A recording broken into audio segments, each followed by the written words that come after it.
Hi, welcome to the KaiNexus Continuous Improvement Podcast. I'm Mark Graban.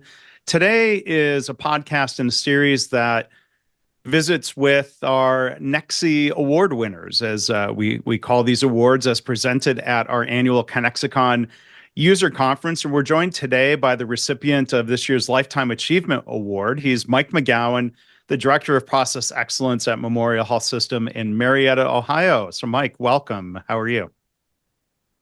Thank you. I'm well. Glad to be here.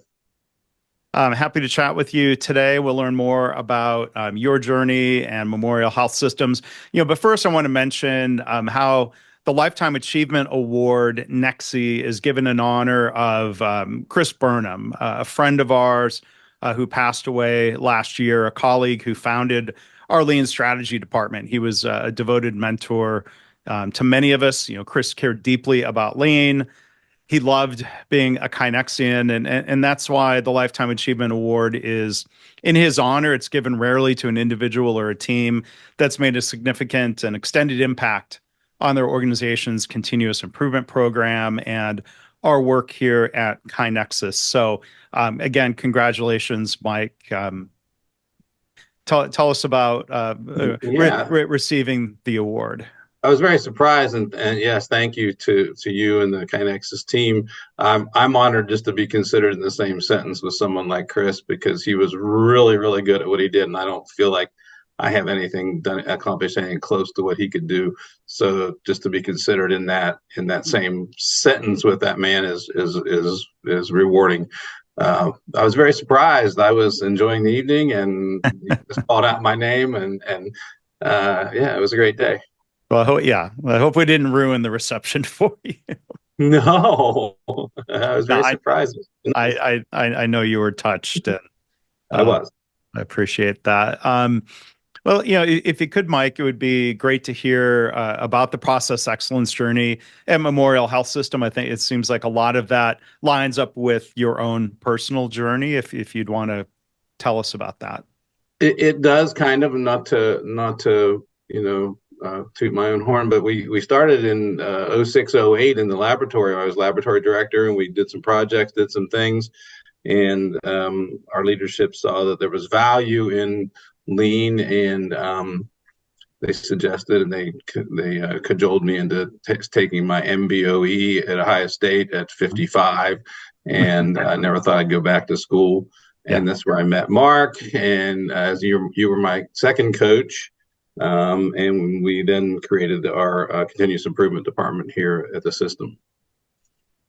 And when you say cajoled into doing the program, the MVOE program is a great opportunity, but it's not like that. That was a bit of a surprise to you as well, but you seized that opportunity. Yeah, it was a choice of cruising off the last 10, 15 years of my career as a lab director, or trying something new. And I was really excited about Lean and the opportunities it provided, not only me, but just to make life better for everybody. So I kind of dove in there with a foot and a half probably, and I completed it, and it's been really good since then.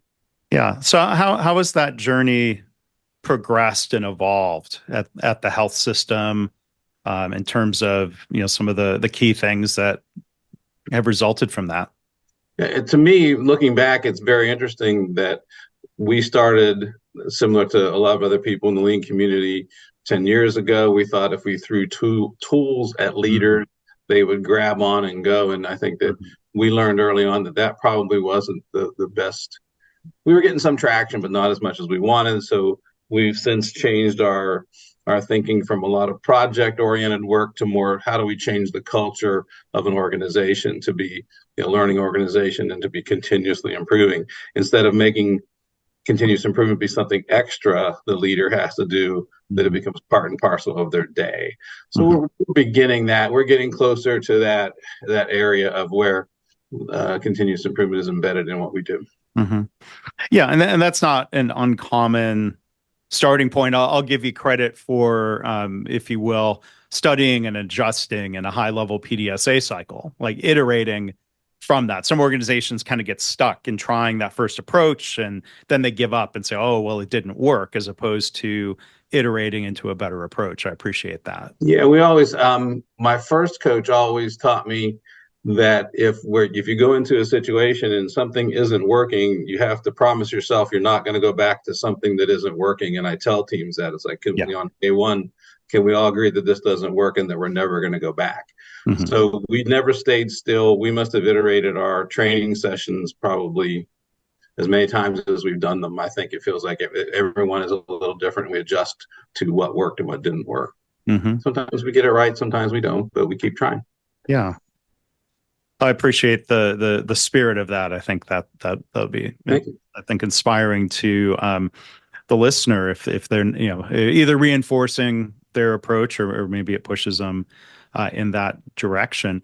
Part of the iteration was then incorporating the KaiNexus Continuous Improvement platform into your approach. I was wondering if you could share a little bit about that with us.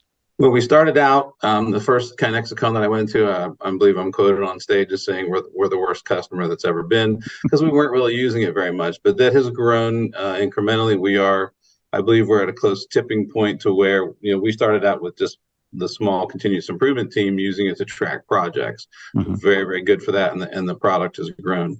Then we've since expanded it into our quality department, and all of their endeavors are being captured in KaiNexus. And then now, most recently, we've been trying to expand it to the whole system, to where we're gathering safety improvements and trying to go towards that high reliability kind of organizations where we're capturing everyone's safety issues and correcting them as quickly as possible. Mm-hmm. And then we actually display our finances in there, and my CEO gets in there, once a week and looks at finances.